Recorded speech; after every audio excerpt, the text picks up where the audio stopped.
ప్రకాశం జిల్లా పెద్దధోర్నాలలోని motor workers union ఆహ్వానం మేరకు ఆత్మీయ సమావేశానికి హాజరయ్యేందుకు ఎర్రగొండపాలెం నియోజకవర్గ తెలుగుదేశం పార్టీ ఇన్ఛార్జ్ గూడూరు ఎరిక్షన్ బాబు ముఖ్య అతిథిగా విచ్చేశారు. ఈ క్రమంలో స్థానిక చెక్పోస్టు సెంటర్ నుండి మోటార్ వర్కర్స్ యూనియన్ నాయకులు హర్షత్ ఆధ్వర్యంలో పూలమాలలతో శాల్వాలతో ఘనంగా సన్మానించారు. అనంతరం తెలుగుదేశం పార్టీ టీడీపీ అభ్యర్థి గూడూరు ఎరిక్షన్ బాబు మేళ తాళాలతో డప్పు వైద్యాలతో బాణసంచా పేలుస్తూ భారీ ప్రదర్శనగా స్థానిక చెక్పోస్ట్ వద్ద నుండి బయలుదేరి మోటార్ వర్కర్స్ యూనియన్ ఆఫీస్ వద్దకు చేరుకుని రిపబ్లిక్ డే పురస్కరించుకుని జెండా వందనం చేశారు. ఇక భారీ ప్రదర్శనగా యూనియన్ ఆఫీస్ నుండి సభా ప్రాంగణం శివాసదన్కు చేరుకున్నారు. ఈ క్రమంలో పెద్దధోర్నాల మోటార్ వర్కర్స్ యూనియన్ డ్రైవర్లు వైసీపీ ప్రభుత్వం కళ్లబొల్లి మాటలు విని మోసపోయామని, ఇకపై మేము మోసపోమని హామీ ఇచ్చారు. ఈ కార్యక్రమంలో మండల Telugu Desam party convener Eruva Mallikarjun Reddy, Edhara Mallayya, JD Lakshmayya, Vallabhaneni Kasayya, Ambati Veerareddy, Kadimetla Srinivasa Yadav, Chanti, motor workers union నాయకులు హర్షత్, షేక్ రసూల్, మౌలాలి, చిన్నపండు, అల్లూరి శ్రీను, దర్శనం, పిచ్చయ్య తదితరులు పాల్గొన్నారు.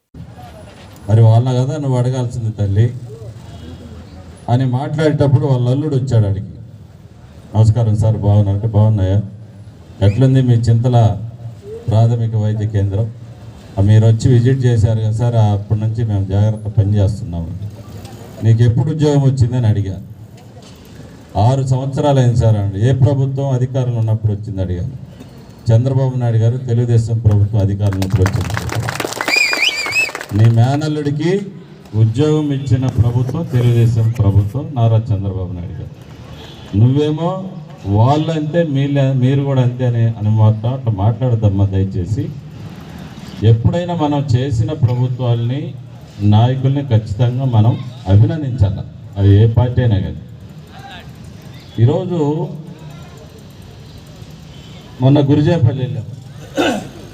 అక్కడికి ఒక ఎస్టీ మహిళలు ఇద్దరు, పాపం వాళ్ళ ఆడవాళ్ళు ఆ ఇల్లు కట్టుకొని అక్కడ లైట్ లేదు, రోడ్డు లేదు.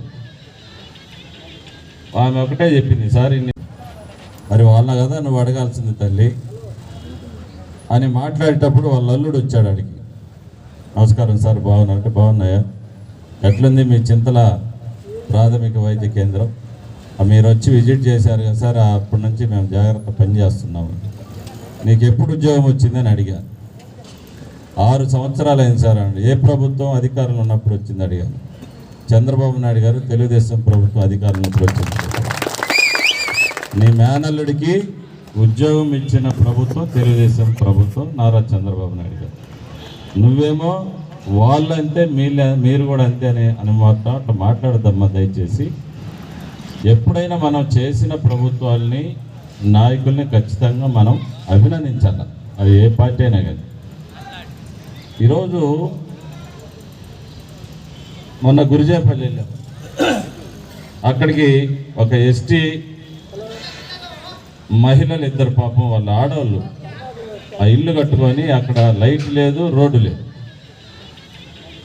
ఆమె ఒకటే చెప్పింది, సార్ నేను కూడా చదువుకొని నిరుద్యోగిగా ఉన్నప్పుడు 2000 సంవత్సరంలో నేను కూడా మొట్టమొదటిసారిగా దోర్నాల్లో కమాండర్ వెహికల్ని తీసుకొని రావడం జరిగింది. దాన్ని తిప్పడం జరిగింది. National minorities finance development corporation ద్వారా సబ్సిడీని పొంది ఆ విధంగా బ్యాంకు లోన్ తీసుకొని నేను ఆ వెహికల్ని తీసుకొని రావడం జరిగింది 2000 సంవత్సరంలో. అంటే అప్పుడు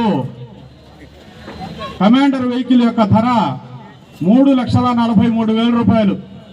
విజయవాడ నుంచి తీసుకొని రావడము, దాన్ని తిప్పడం జరిగింది. నా చిన్నతనంలో సీనియర్ డ్రైవర్ ఉన్నాడు అచ్చన్న కోట్లింగం అంటే, తర్వాత అబ్దుల్ ఖాదర్ అంటే నాయకుడు, ఓనర్స్ ప్లస్ డ్రైవర్ సహకారంతో దాదాపు 20-30 ర్యాలీలు దేశంలో ఈ యొక్క నియోజకవర్గం మొత్తం కూడా ప్రచారం చేసి తెలుగుదేశం పార్టీ గెలిపడం జరిగింది. అంటే తెలుగుదేశం పార్టీ నిలబడింది కార్మికుల మీద, దాంట్లో డ్రైవర్స్ మీద. కానీ ఆ డ్రైవర్స్ కు ఈ యొక్క నియోజకవర్గంలో, ఈ మండలంలో ఎవరు కూడా సహకరించిన దాఖలు లేవు. ఎందుకంటే అందరూ చాలా ఇబ్బందులు పడుతున్నారు సార్.